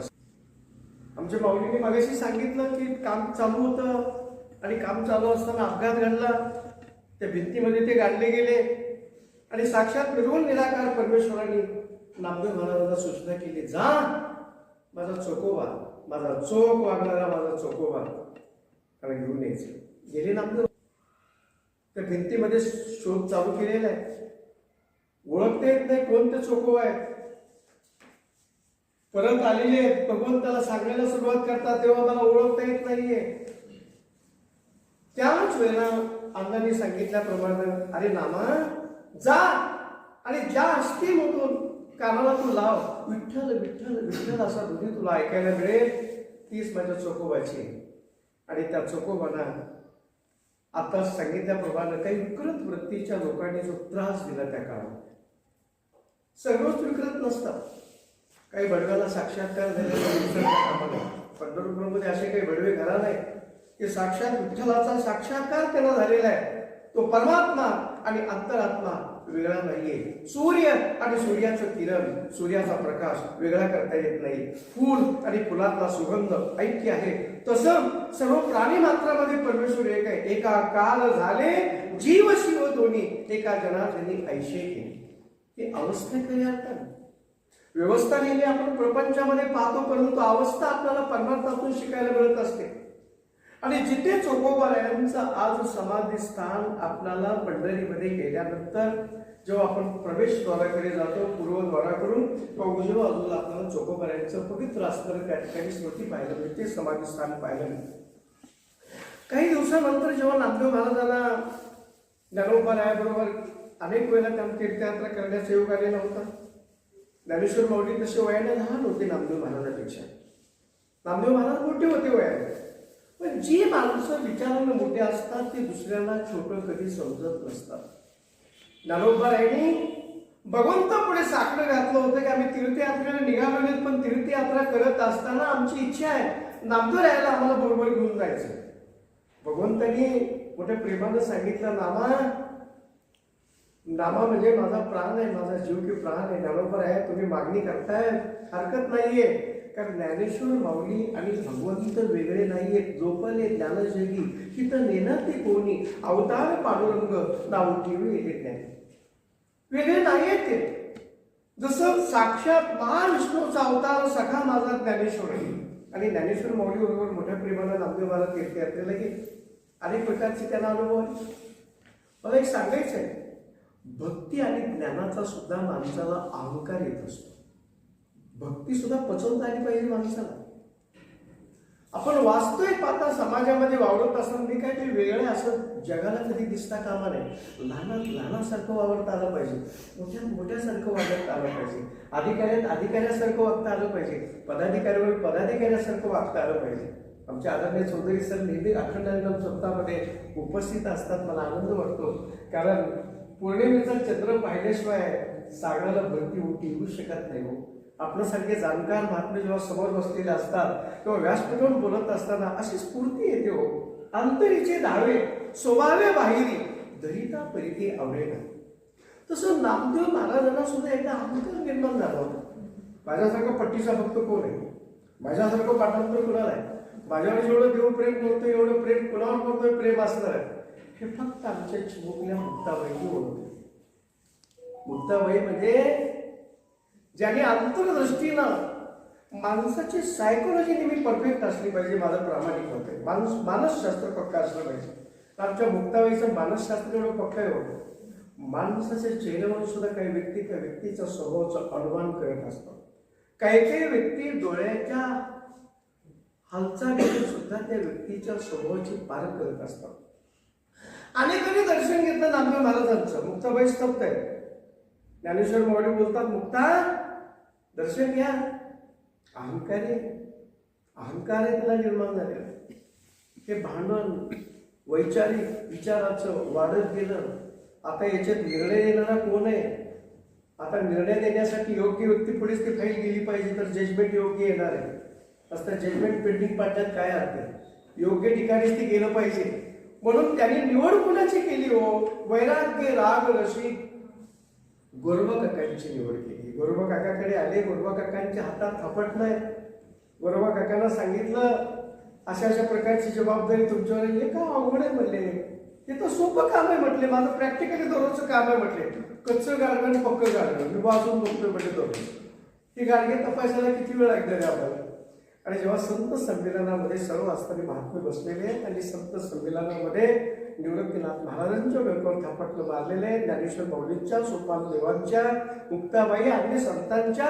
परंतु जे विधियावस्थेमध्ये देहावर असून देखील देहाचं तादात्म्य नाहीये, जोपर्यंत आमच्या मनाची उन्मनी अवस्था होत नाहीये आणि चित्ताची चैतन्य अवस्था होत नाहीये, तोपर्यंत देहावरची आसक्ती आमची संपली जात नाही. आणि जोपर्यंत आमची देहबुद्धी जागे तोपर्यंत आम्ही अनेक वेळेला ह्या माया बाजारामध्ये गुंतलेलो असतो. आणि देहबुद्धी जेव्हा आमची संपलेली असते किंवा निर्गुण निराकार परमेश्वराचं चिंतन चालू असतं, ही अवस्था असणाऱ्या संत मायबापांची. बरोबर आहे एकनाथ महाराज? काय तो आनंद आहे असणार. आणि जेव्हा शेवटी नामदेव महाराजांच्या डोक्यावर असताना थापटलं मारलं, दोन्ही डोळ्यातून घळघळ असणारी अश्रू येऊ लागली. समाजामध्ये झालेला सन्मान माणूस कौतुकानं समाजाला सांगायला सुरुवात करतो, पण अपमान माणसाला पचवता येत नसतो. नामदेव महाराजांना वाईट म्हटलं. एवढ्या मोठ्या संत संमेलनामध्ये आपली फटफजिती झाली, रडू लागले. आणि त्याच वेळेला नामदेव महाराजांना सांगितलं, नामा किती जरी माणूस ज्ञानी असला तरी गुरुकृपेशिवाय त्याला खरं ज्ञान पचवता येऊ शकत नाहीये. तुझ्या वास्तविक पाहता हे ज्ञान पचवण्यासाठी तुला सद्गुरूकडे जावं लागणार आहे. तेव्हा ते विसोबा खेचर यांच्याकडे गेले आणि त्यांच्याकडून ते ज्ञान ग्रहण केलं. खूप बोलण्यासारखं आहे, परंतु समय सूचकपणे डोळ्यासमोर ठेवून मला एक ठिकाणी एक महत्वाचा असणारा सिद्धांताची ओळख करून देण्यासाठी हा दृष्टांत आपल्यापुढे ठेवलेला आहे. आजचा काळ जर पाहायला गेला तर आपण अशा संतांचा आदर्श डोळ्यासमोर ठेवणे काळाची गरज आहे. क्षणिक वैराग्य नसून उपयोगाचं नाही. आपण बऱ्याच वेळेला तीर्थावर जातो, मंदिरात जातो आणि ते गेल्यानंतर काय करा माणसं जीवनाचं, पण बाहेर आले की संपलं. आपल्या माया बाजारात आपण गुरपटलेलो असतो. हरी विना कोणी नाही सोडविता, पुत्र बंधू कांता संपत्तीचे, अंतकाळी कोणी नाही बा सांगाती, साधूंचे संगती हरी सोड. हे सतत आम्हाला स्मरण असलं पाहिजे. हे शांती ब्रह्म एकनाथ महाराज गर्भ श्रीमंत संत की ज्यांनी देवगिरी पर्वतावर अनेक वेळा साधना केली. सद्गुरू माऊली जनार्दन स्वामींचा दिव्य साक्षात्कार त्यांना अनेक वेळा दत्तप्रभूच्या रूपाने मिळाला. कारण ते आणि हे वेगळे नाहीये. ते साक्षात सद्गुरू माऊली जनार्दन स्वामींच्या माध्यमातून मोठ्या प्रेमाने शांती ब्रह्म एकनाथ महाराजांना अनुभवायला मिळालं. शांतीब्रह्म एकनाथ महाराजांचे पंजोबा भानुदास महाराज त्यांचे फार मोठे ऋण आहेत. आज जी सगुण साकारलेली मूर्ती पंढरीमध्ये आपल्याला पाहायला मिळते, त्यामध्ये खऱ्या अर्थानं फार मोठा असणारा भक्तीचा आणि श्रद्धेचा जर भाग आपण ओळखायचा असेल तर भगवंत निश्चित भक्ती कशी असते आमच्या भानुदास महाराजांच्या माध्यमातून शिकावी लागेल. भानुदास महाराजांचे फार मोठे ऋण आहेत असणारे. भानुदास महाराजांचे चिरंजीव चक्रपाणी, त्यांचे चिरंजीव सूर्यनारायण आणि सूर्यनारायणांच्या पोटी जन्माला आलेले शांतीब्रह्म एकनाथ महाराज. आणि त्या शांतीब्रह्म एकनाथ महाराजांना सुद्धा अनेक लोकांनी त्रास दिला होता. प्रतिष्ठान नगरीमध्ये, ज्या नगरीला सध्या आपण पैठण म्हणतो, वाळवंटामध्ये फिरवू लागलेले लेकरांना ते कडेवर घेत आहेत आणि त्याच वेळेला काही व्यक्ती असतात त्यांचा द्वेष करायला सुरुवात करतात.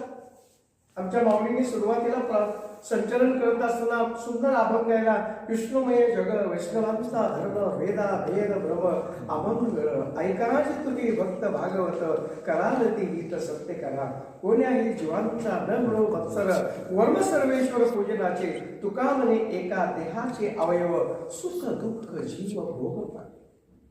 आणि त्याच न्यायानं शांतीब्रह्म एकनाथ महाराज आपलं कार्य करायचे. परंतु शांतीब्रह्म एकनाथ महाराजांचा अधिकार त्यांच्या मुलाला सुद्धा कळाला नव्हता. हरिपंडित थोडं 4 अक्षरी शिकून आली होती. त्यांना भोळ्या भाबड्या आपण ज्या सरळ वृत्तीच्या असणाऱ्या एकनाथ महाराजांचा अधिकार कळाला नव्हता. पण फार उशिरा कळाला. तपे विन दैवत दिदिल्या विन प्राप्त बुजे विन ही तर कोण सांगे. म्हणून ज्ञानदेव सांगे, दृष्टांताची मात साधूंची संगती तोरण पाहिजे. सांगायचं तात्पर्य आपला चोखा मिळाला. ज्यांना मोठ्या प्रेमानं वारकरी संप्रदायामध्ये श्रद्धेनं पाहिलं जातं. श्रद्धा स्त्रीलिंगी शब्द आहे, विश्वास हा पुल्लिंगी शब्द आहे. त्याच्यातून जन्माला भक्ती येत असते. भक्ती कोण करत असतो? जो भक्तीपासून कधी विभक्त होत नसतो तो खरा भक्त असतो. ते ज्ञान पैगा बरवे जरी मनी आती आणावे तरी संता या भजावे सर्वश्रेष्ठ.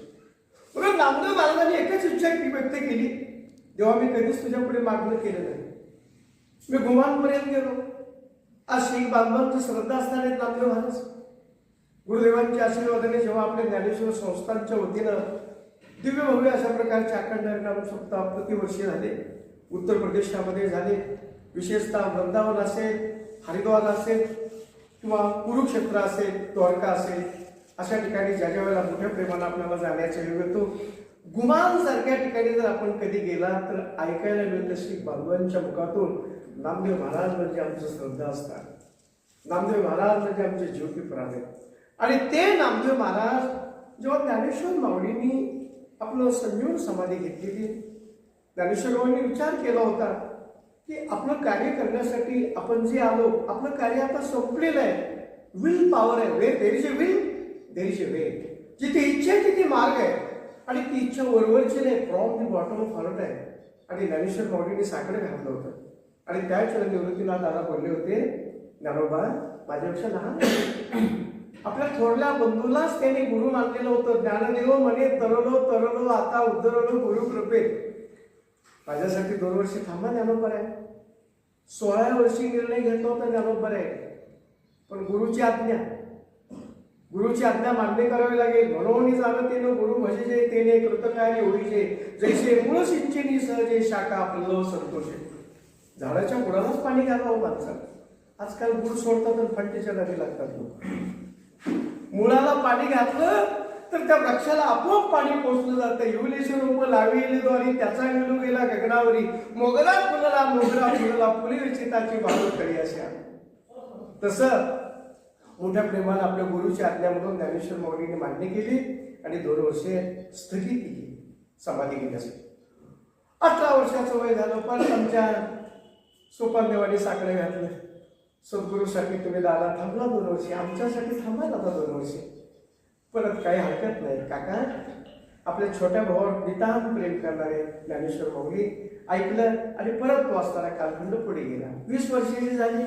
20व्या वर्षी जेव्हा समाधी घेण्याचा निर्णय घेतला तो मुक्ताबाईंनी परत आपला हक्क व्यक्त केला आणि मुक्ताबाईसाठी परत असं 2 वर्षे थांबले. आणि एकंदरीत 22व्या वर्षी त्याने संजीवन समाधी आनंद या ठिकाणी घेतली. त्या समाधीचा शोध खऱ्या अर्थानं 250 वर्षानंतर एकनाथ महाराजांच्या रूपानं पाहायला मिळालेलं आहे. ज्ञानेश्वर माऊलींनी समाधी घेतल्यानंतर ती ज्ञानेश्वरी त्यांच्या जवळच होती, पण ती ज्ञानेश्वरी प्रकाशात आणण्याचं जर काम कोणी केलं असेल, ज्ञानेश्वर माऊलींनी संजीवन समाधी घेतल्यानंतर तब्बल 250 वर्षानंतर एकनाथ महाराजांनी ते काम केले आणि आज ती ज्ञानेश्वरी सर्वांसमोर आपल्याला आलेली असते.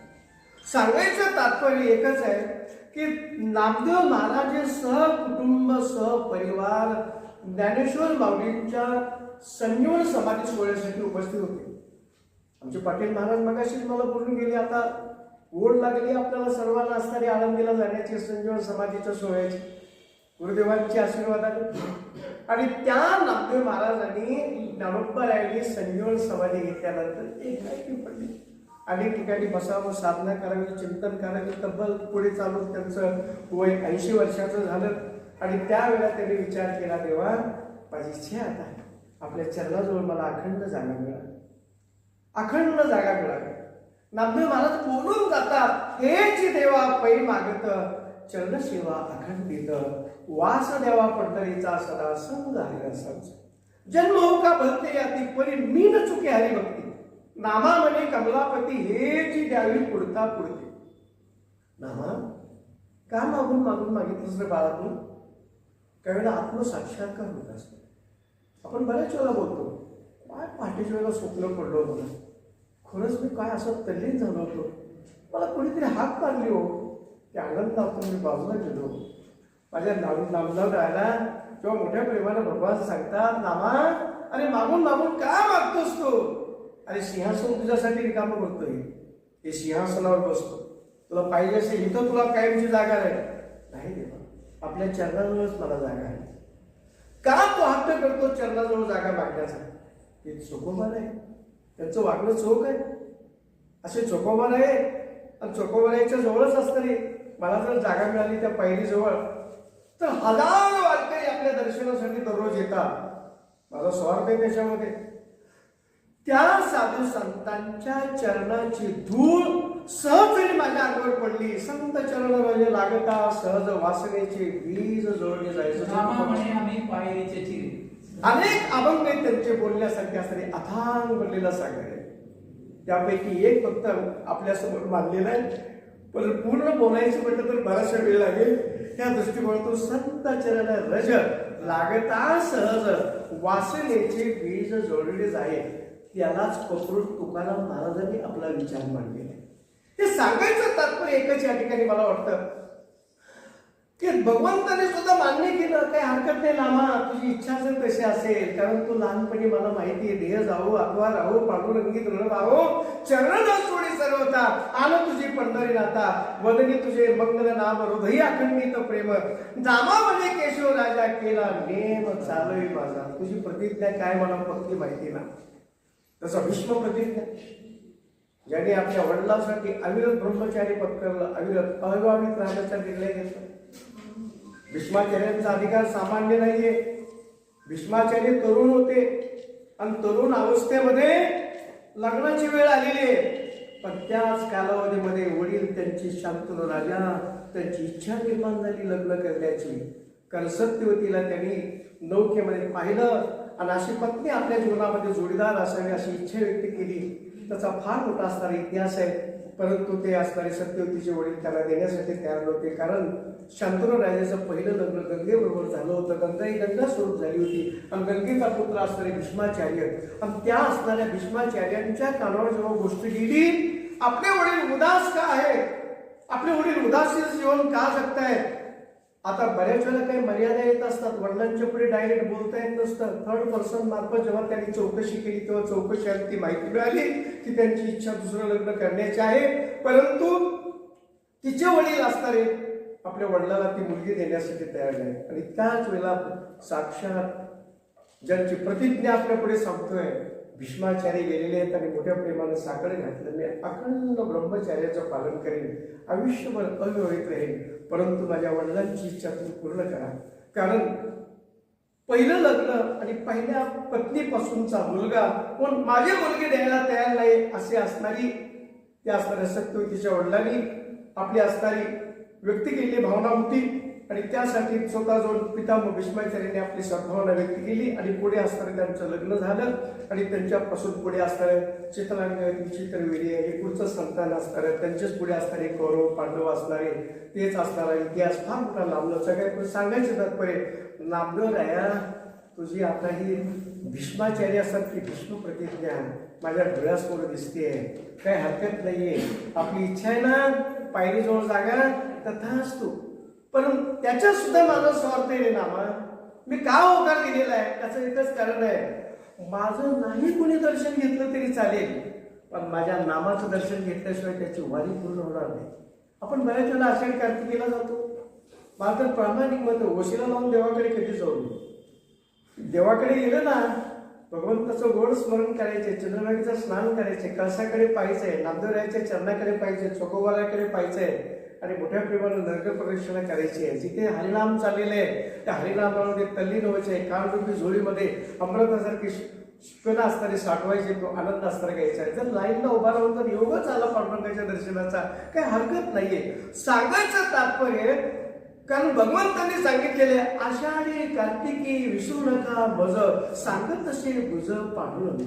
बाबांनो आपण प्रापंचिक आहात, आपलं कर्तव्य आपल्याला पार पाडावं लागतं. तुम्हाला मी सांगत नाही की नेहमीच तुम्ही माझ्या दरबारात या आणि प्रत्येक वेळी माझ्याकडे तुम्ही आलं पाहिजे, पण वर्षातून तुम्ही मात्र आषाढी आणि कार्तिकीला मला कधी विसरू नका.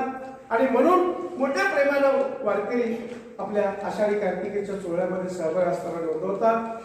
आणि ज्या वेळेला भगवंतांनी सुद्धा मान्यता दिली म्हणून आज चोकोबार यासारख्या पवित्र असणाऱ्या महात्म्यांच्या समाधीजवळ किंवा नामदेव महाराजांनी सुद्धा आपली जागा बांधून घेतली आणि त्या ठिकाणी त्यांची असणारी समाधी आपल्याला पाहायला मिळते. नामदेव पायरी म्हणून आपण त्यांच्याकडे असताना पाहतो आणि त्या नामदेव रायांनी समतेची ज्योत असणारी समाजापुढे देत असताना कारण नाचू कीर्तनाची रंगी कारण ज्ञानदीप असा लावायचा असेल तर त्यासाठी जैशी दीपकळिका दाकुटी परी बहुतेजा ते प्रगती तैशी सद्बुद्धे थेकुटी मनोदय. कारण आपण प्रतिमेचं पूजन केलं, आपण आपल्या घरी नंदादीप लावतो देवाच्या पुढे. नंदादीप लावत असणारा एकच आहे, मी अविवेकाची काजळी फिरवणी विवेकती पोजली ती योग्या पाहि दिवाळी निरंतर.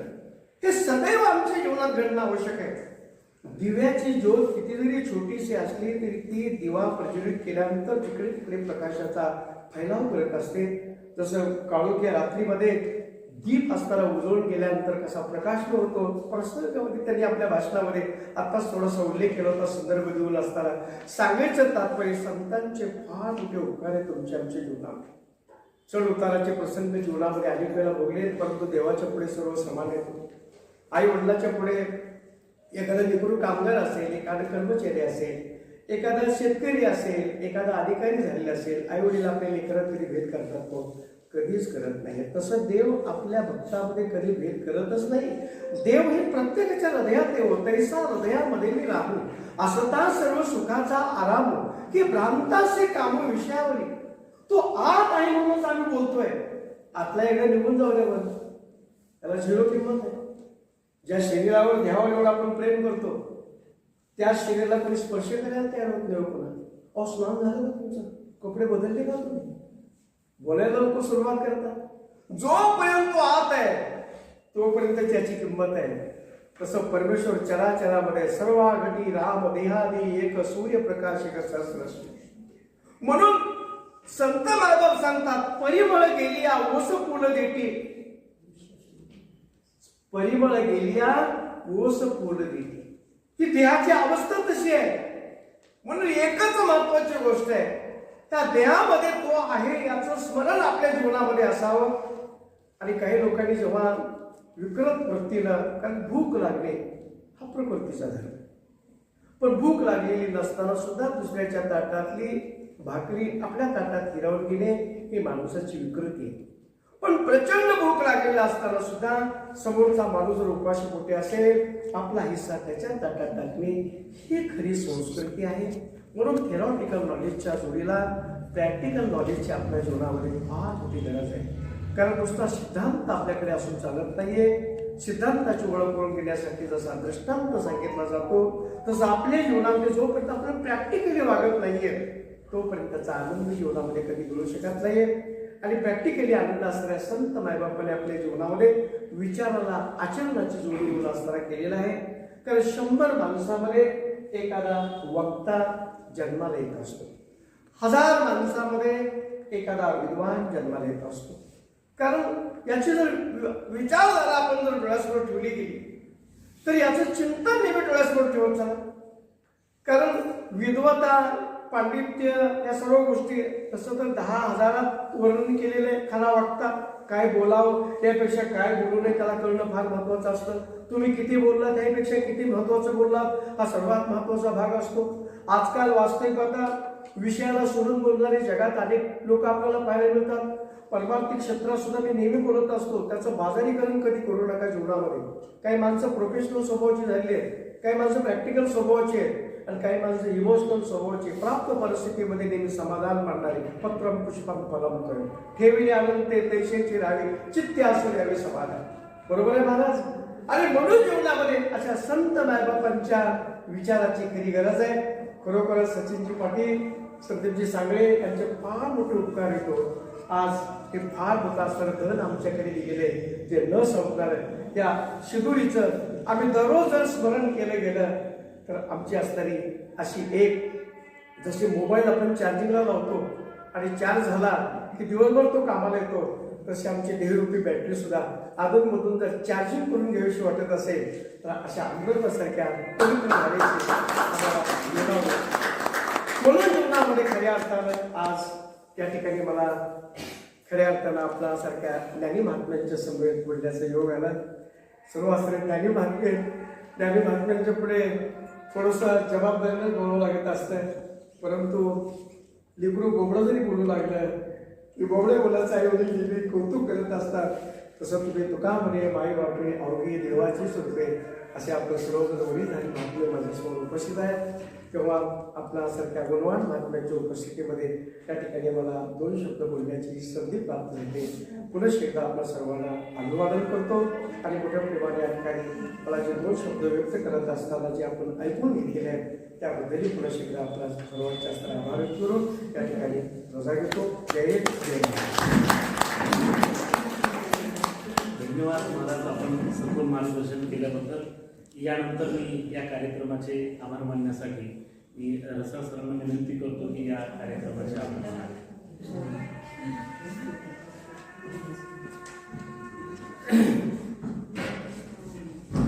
आदरणीय व्यासपीठ आणि संत चोखामेळा अध्यासन केंद्रच्या वतीने या प्रकाशन सोहळ्यासाठी आयोजित व्यासपीठावर विराजमान असलेले सर्व मान्यवर, या ठिकाणी मी आभारासाठी उपस्थित आहे.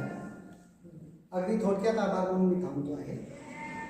या कार्यक्रमासाठी प्रमुख पाहुणे म्हणून त्यांच्या शुभ हस्ते हा प्रकाशन सोहळा संपन्न झाला अशा डॉक्टर कविता मुरुमकर मॅडम, ज्या की कवयित्री आहेत, कादंबरीकार आहेत आणि समीक्षक आहेत आणि मराठीच्या प्राध्यापिका आहेत, असं व्यक्तिमत्व या कार्यक्रमासाठी लाभलं आणि त्यांच्या हस्ते हा सोहळा संपन्न झाला. त्या उपस्थित राहिल्या त्याबद्दल मी त्यांचे आभार मानतो. त्याचबरोबर या कार्यक्रमाला अध्यक्ष म्हणून ॲडव्होकेट हबफ अशी पदवी, ॲडव्होकेट म्हटलं की बऱ्याचदा दराऱ्याचा स्वभाव दिसतो, परंतु त्यांच्या वाणीमध्ये जो मातृभाव होता तो ॲडव्होकेटला कधीही साजेसा वाटला नाही. अगदी मातृरूपी भाषेमध्ये आपण मार्गदर्शन केला त्याबद्दल त्यामुळे महाराज म्हणते यांचे आभार मानतो. संत साहित्याचे अभ्यासक आहेत, ज्येष्ठ कीर्तनकार आहेत. त्याचबरोबर या कार्यक्रमाला मार्गदर्शक म्हणून कमलताई नलावडे, ज्या की शैक्षणिक व सामाजिक चळवळीमध्ये ज्येष्ठ कार्यकर्त्या म्हणून वावरतात आणि सातत्याने त्यांचं आम्हाला मार्गदर्शन असतं, त्याही उपस्थित राहिल्या, त्यांचंही आभार मानतो. त्याचबरोबर या कार्यक्रमासाठी प्रमुख पाहुणे म्हणून आमचे मार्गदर्शक माननीय शेषाद्री अण्णा डांगे, विद्याभारती पश्चिम क्षेत्राचे मंत्री म्हणून काम पाहत आहेत, तेही या ठिकाणी उपस्थित राहिले, त्याबद्दल त्यांचे आभार मानतो. त्याचबरोबर आमच्या महाविद्यालयाचे प्राचार्य आदरणीय प्रशांतजी चौधरी सर हेही या ठिकाणी उपस्थित राहिले, मॅडम उपस्थित राहिले, चौधरी मॅडम, त्यांचेही आभार मानतो. त्याचबरोबर विद्यापीठाचे आमचे सहकारी मित्र कळावे सर, रामदासांना आहेत, कमलाकर बापू पाटील आहेत, सर्वच ओळखीचे चेहरे या ठिकाणी आहेत. सर्वच या कार्यक्रमाला वेळात वेळ काढून उपस्थित राहिले. सर्वांचे आभार मानतो आणि पुण्यावरून येऊन हा जो सोहळा यशस्वी करण्यामध्ये सचिनजी पाटील आहेत त्यांचेही आभार मानतो आणि कार्यक्रम अध्यक्षाच्या परवानगीनं संपला असं जाहीर करतो. पसायदार म्हणून या कार्यक्रमाची सांगता.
तथास्तु तथास्तु तथास्तु. हरि ओम शांति शांति.